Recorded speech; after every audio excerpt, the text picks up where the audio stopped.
Hi, welcome to Bad Music Taste and Other Ways to Ruin Your Life. My name is Dominic. And my name is Sam. Dominic has a record this week. This week's record is a Revelation New York hardcore compilation. This record was first released in 1988, and the copy I have here is a first pressing on black vinyl. Anyways, today we're talking to producer and singer Moby. How's it going? Good, thanks. How are you? Pretty good. Trying to make the most of what we can. Yeah. Yeah, how have you been staying busy through all this?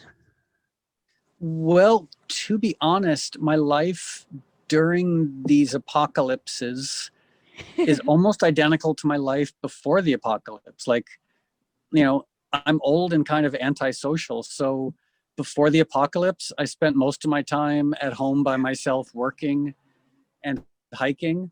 And since the apocalypse started, I spend most of my time at home working and hiking. So I almost feel guilty in saying that I personally don't really notice much of a difference in my life to what it was a year ago as opposed to today.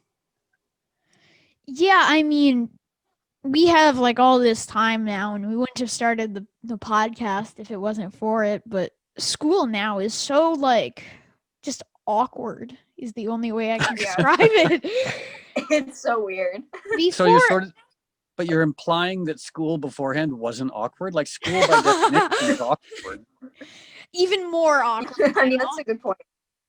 Yeah. Before teachers used to say stop talking, and now they say please talk. So nobody wants to participate. By the way, where do you guys live? Oh, we're in Baltimore. Yeah.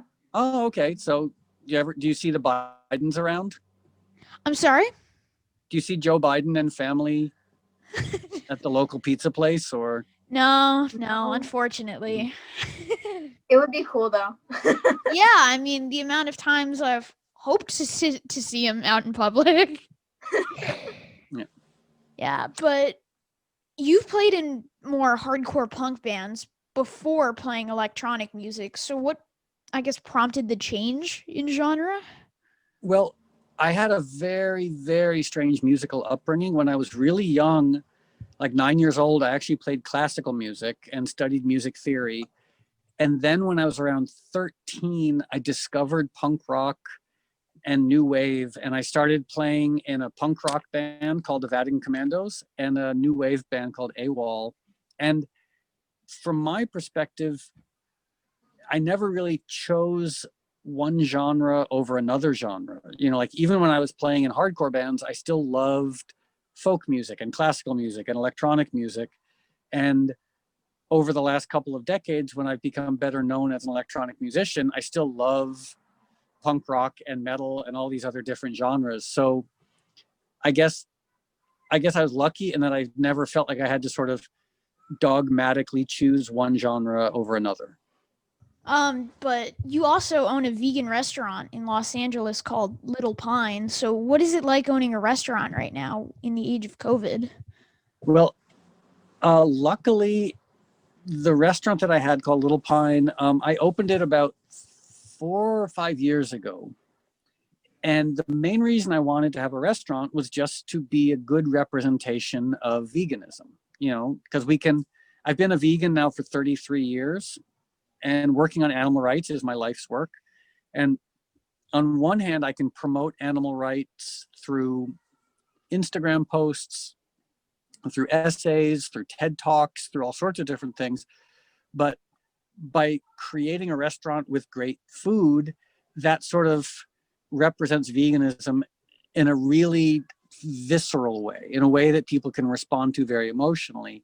But when the pandemic started, I realized the truth is I'm just not very good at running a restaurant. So I actually have handed the restaurant over to some friends of mine who are doing a much better job of running it. And to your question of running a restaurant in the pandemic, in some ways, I think it's easier in Los Angeles because we have so much outdoor space here. And for example, it's almost the middle of December and I'm sitting outside and it's 72 degrees and sunny. So you can have an outdoor restaurant in Los Angeles a lot more viably 5 months out of the year than you could say in Baltimore. Yeah, the weather, it's It's so weird here. It's like Hmm. completely drastically changed. Like the beginning of the week, it was like kind of warm still, and it's like 32 degrees right now.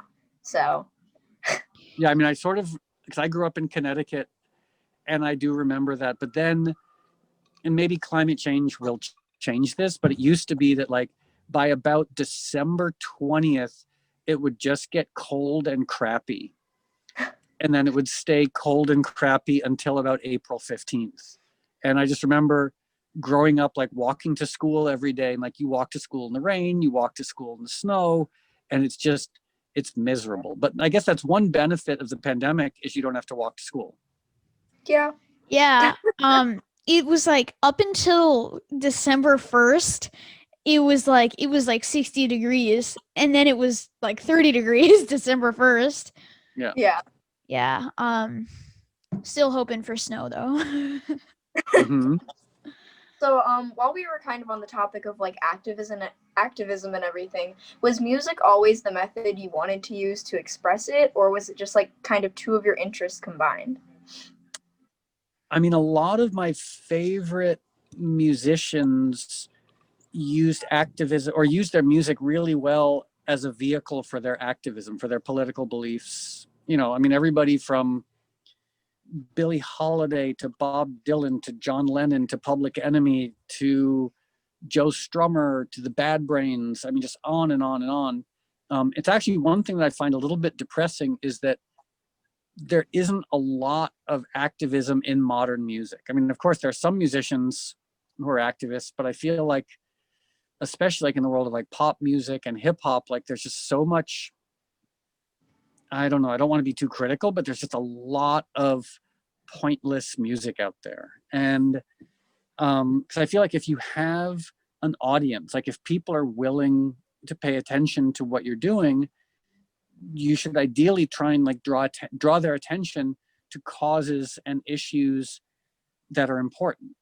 Even if you don't do it through the music, I mean, like I'm going to use a weird example, but like Taylor Swift, her music is pretty banal, but I'm impressed that she uses her platform to draw attention to political causes, to get people to register to vote, to draw attention to LBGTQ AI causes. Like, so if you have a platform, you should use it. And so for me as an activist, that's always my question is like, how can I use my platform to address issues that, you know, I think are important? Yeah, I mean, I think that's definitely a great stance because you bring up a really good point with there being some like pointless music out there, especially like you said in pop. I feel like once people get to a certain point, they kind of just keep it there and like just keep producing music, but don't necessarily bring light to like important causes. So, Yeah. And it would be great. It would be wonderful to live in a world where we could all be idiots. You know, it would be fantastic to live in a world where we could just be selfish, where we could only write songs about bottle service and sex. But we don't live in that world. We live in a world, as we know, that is falling apart. And I just feel like this is not the time for anyone, musicians, pharmacists, students, politicians, like everybody.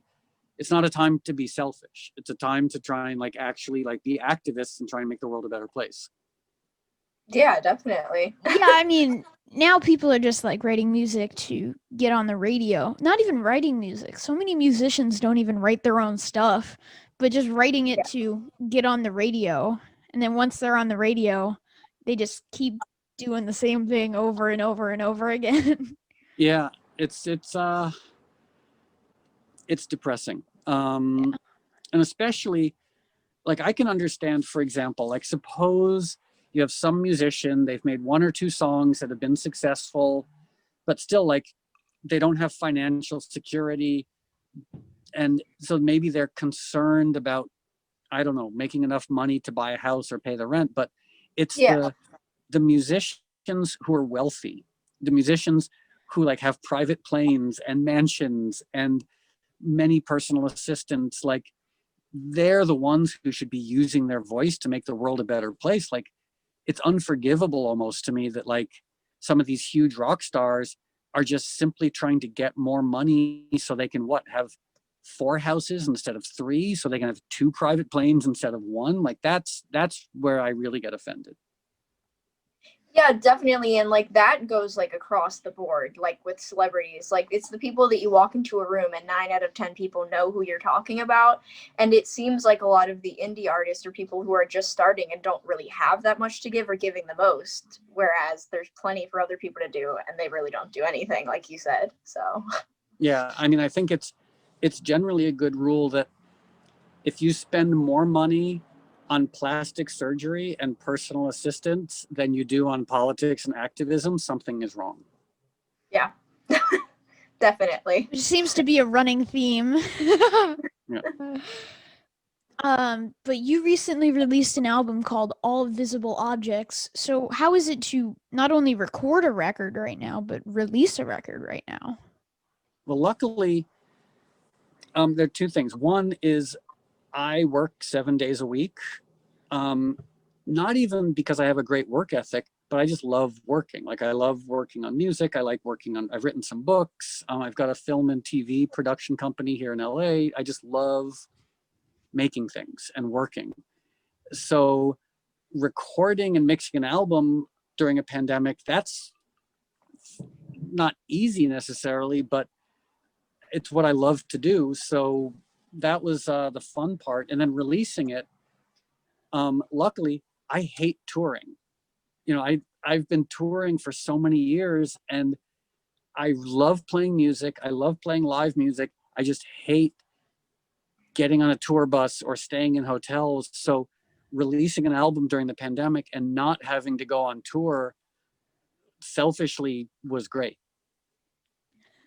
Well, Honestly, we've yeah. kind of like mentioned that same question to like a couple people just asking like about records during quarantine, and I don't think I've had anybody say that they were happy they didn't get to go on tour, but that's definitely an Yeah, interesting way of looking at it. we've brought this up a lot, but how do you feel about like drive-in shows and stuff like that? I mean, I there's so many musicians who need to tour. You know, some of the people you've spoken to, especially a lot of people in like punk and indie bands, like they need to tour. That's how they like are able to, pay the rent. And Yeah. it's very sad that their livelihood, as well as like all the other people, the venue owners, the promoters, the roadies, the sound mixers, the lighting guys, like, so anything, whether it's playing drive-in shows or streaming shows that can potentially help all these musicians who are really struggling, I am just very happy that I can ask people to help other musicians, and at the same time make sure that no one feels sorry for me, because I hate touring and I'm thrilled not to tour. Yeah, I mean, we like I don't know, without shows, because it was like for me, shows were like we would go to a show like almost every week. It was Right. just like it was what my family and I did. Like we went to shows, and now it was like we keep saying like the first show back is gonna be the weirdest and at the same time best thing ever. And I don't know if you guys have this experience, but like when I watch TV and movies, whenever people, like I watched what was it? Oh, The Undoing on HBO. And like there's this courtroom scene where there's all these people packed into the courtroom. And my first thought was like, what are you doing? Like, why aren't you wearing masks? Yeah. Why aren't you doing social Right. distancing? Like, and I feel like going back to show, like when the world opens up again, like going to the movies or going to a show, it's just going to feel so strange to stand within 6 feet of a stranger. Yeah. Yeah, because like I knew that was like exactly what you're gonna say because I feel the same way. It's like Yeah, me too. you have to realize like eventually we'll be back to like at least close to whatever normal is at this point, but it's still going to be so hard to start. It's going to be like one of those movies where it's like an apocalypse and everybody's coming out like looking at the sky and making sure it's okay to come outside. Yep. It's just going to be so strange to be in that position again. By the way, I'm just moving my camera around because the sun is moving. And okay, So hopefully, does it still look okay? Oh, yeah, everything's Yeah, fine. you're fine. But yeah, I'll Okay, be great. watching like I've been watching a lot of reruns of Friends recently, and they're like, "Let's go to the coffee house." I'm like, "No, you And can't. you're like, no, no, put on your mask. Don't be Yeah, an idiot. you can't do Um, so that." I also find, I don't know if you guys have experienced this, but like my standards for TV and movies have just gone down the drain. Like I'll basically Yeah, watch anything at this point. And like one of my favorite shows ever is 30 Rock. I don't know if you ever watched 30 yeah, Rock, but I've now watched it 5 or 6 times, and it's like spending time with friends. yeah, And in a way, a part of me thinks like, wow, that's sort of sad that like, my friendship quotient is being met by actors on a sitcom. yeah. Yeah, Sam and I's favorite show is both The Office and like The Office and Friends. That's like all I've been watching. Just Did you reruns of ever it. did you ever watch the UK Office? I've No, actually, I haven't been able to find it. speaking of It's standards, what's that? speaking of like standards for shows and everything, I ended up watching that because I had watched the US Office over and over again, like at least 10 times by now, like every single season. So I tried to watch like the first episode and it was just so weird because I wasn't used to like how different it was, but like at the same time similar. It's worth sticking with it because I think they're both great. The UK Office is actually it's I think it's a lot more interesting once you get into it because it's really uncomfortable. Yeah, I mean, Yeah. the dude who like John Krasinski, he was like he wanted to be on the show because of the UK version. Then they went Mm-hmm. from Tim to Jim, which I thought was funny. Yeah. Yeah. So in 2016, like to switch up the subject a little bit, sorry about that. You released an autobiography entitled Porcelain, a memoir, and was sharing your stories and experiences in the form of a book something you'd always wanted to do, or did it just kind of happen at that time in your life? Well, when I was growing up, the only memoirs or autobiographies I read were either written by or about very old people, like politicians at the end of their lives or dead people. Obviously, not an autobiography or be a biography. It'd be very hard to write a book if you're dead. But then musicians started writing, like Bob Dylan wrote a book about his experiences in New York and the folk scene in the 60s. And Patti Smith wrote Just Kids. And I realized, even though I'm not old, I mean, like I'm not ancient, by your standards, I'm ancient, but like generally speaking, I'm not super old. But my experience in New York in the late 80s and early 90s, I was quite different and unique. And so the first memoir was just really written about that. And yeah, so it's about me, but it's actually a bit more about that time, like the early rave scene and what New York City was like in the late 80s and early 90s. um, and it's not something I'd ever really thought about writing a memoir, but once I started, I really I loved the process because it's like a really interesting form of therapy. Oh, sorry, there's a truck going by. Yeah, I was just saying it's like a really just like an odd, interesting form of like self-examination and therapy. Yeah, I mean, I understand that, like mentioning, how I'd asked about like music being a method of like your expression. I've always found literature to be really intriguing. Like not only just writing, but reading it can kind of take you to a place where you see that somebody else understands how you're feeling. And I think it's really cool when an author can kind of capture not only what they were feeling, but where they were in a piece of writing, like you said. Yeah. Yeah. I mean, like, yeah, when I was growing up, I probably spent more time reading books than I did with my friends and family. Yeah, I definitely feel that, especially during quarantine. Like, as far as Christmas goes, I've never been like a super like materialistic or like, I guess, like expensive person to buy for, but like my entire list is just books to read because it's really been like the only thing keeping me busy. What are some of the books that you guys like? I really like The Perks of Being a Wallflower by Yeah. Mm-hmm. Stephen Chbosky. I love that book. There's a series by an anonymous author, and it's called Go Ask Alice, and it's about like teens and like fighting drug addiction, and I think that's really cool because it kind of shows like what not to do, I guess you could say. Like, I don't Mm-hmm. know how to explain that, but I just think it's really cool to kind of put yourself in somebody else's shoes and like go through a story. Oh yeah, Uh, without question. yeah. I'm currently reading the new Bad Religion book, which is really cool. It was like they wrote it with somebody else. Um, I loved like Keith Morris's autobiography. Those are the books that I love, like autobiographies and Yeah. biographies. Yeah. Um, yeah, I haven't read Keith Morris's yet. I mean, I know that he definitely battled, you know, addiction and some demons. Yeah. Um, it's funny. I actually just did a song. I did a cover of an Iggy and the Stooges, "Search and Destroy" with Greg Hetson. I think it just came Yeah. out. It just came out today. And do you want to hear a funny Greg Hetson story? Oh yeah, for sure. Sure. This was so random. In 1995, I was on tour and I was playing a festival, and Bad Religion were on the bill.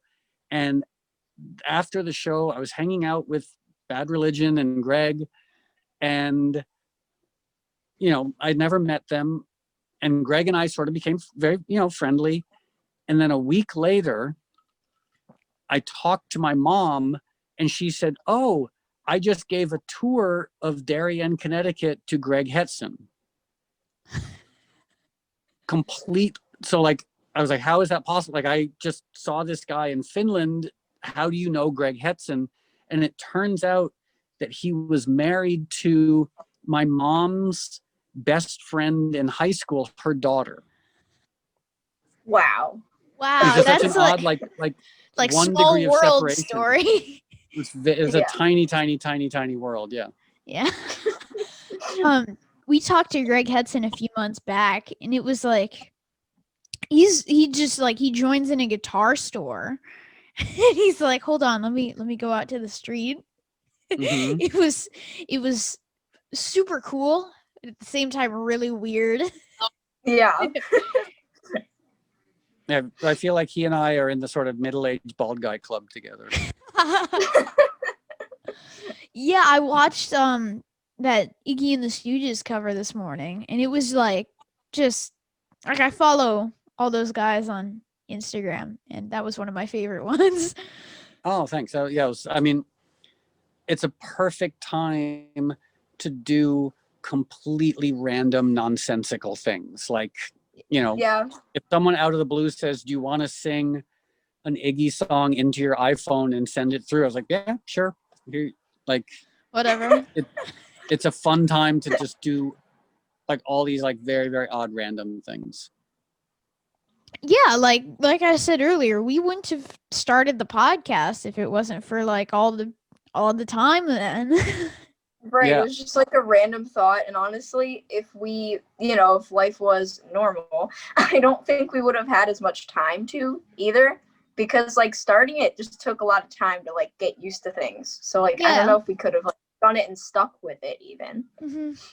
And the podcast, I know, like when I looked at it, it seems like you, and forgive me for stating the obvious, but you sort of have a predisposition towards focusing on like punk hardcore musicians. Was that intentional, or did it just sort of happen that way?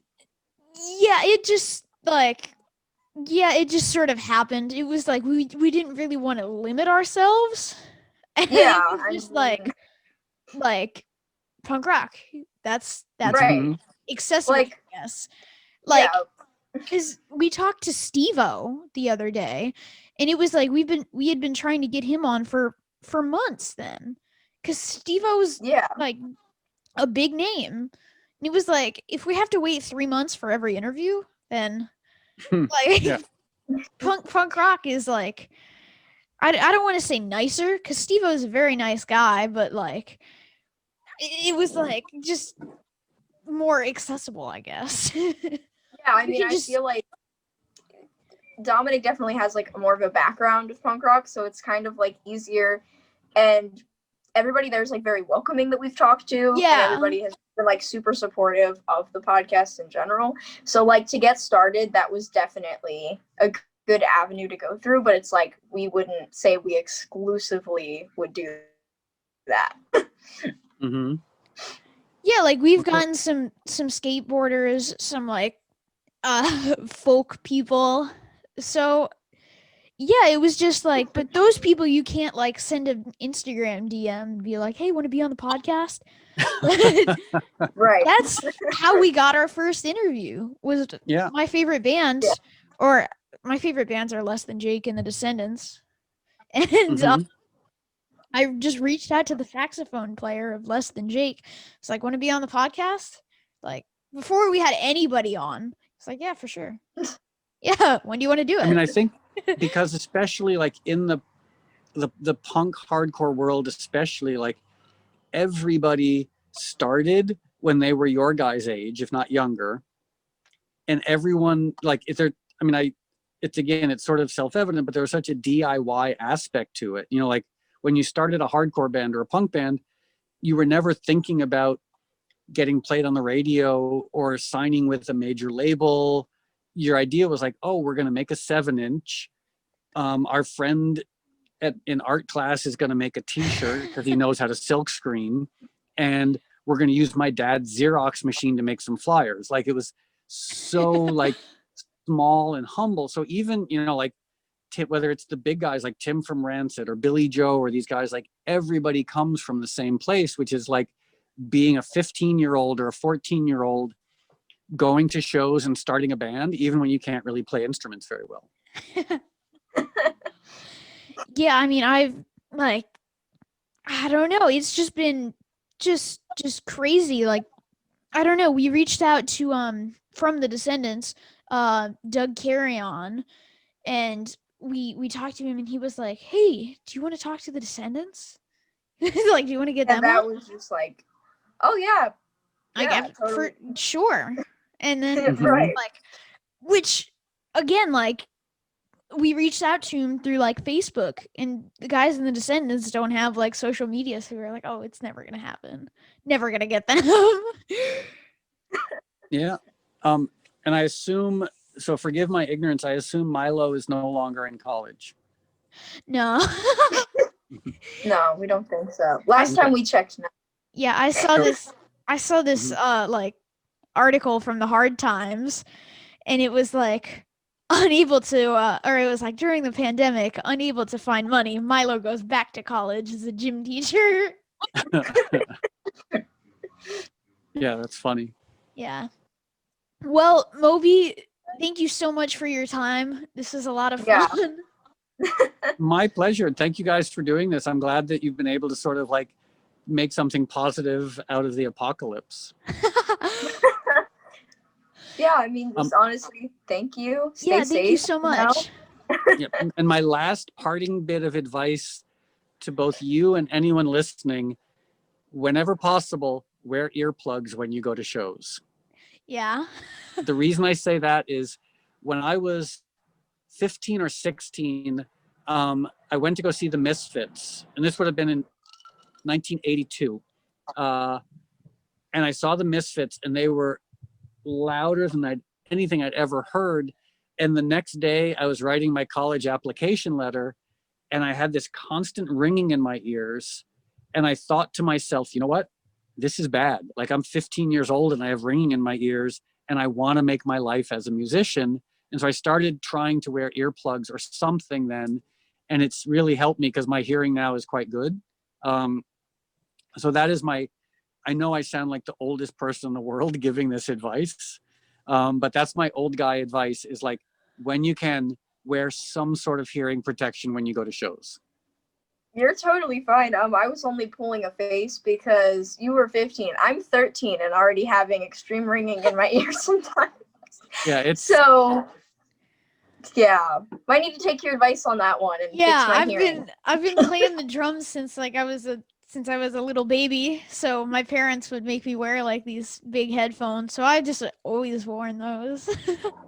Yeah. Hard to wear them when you go to a show. Yeah.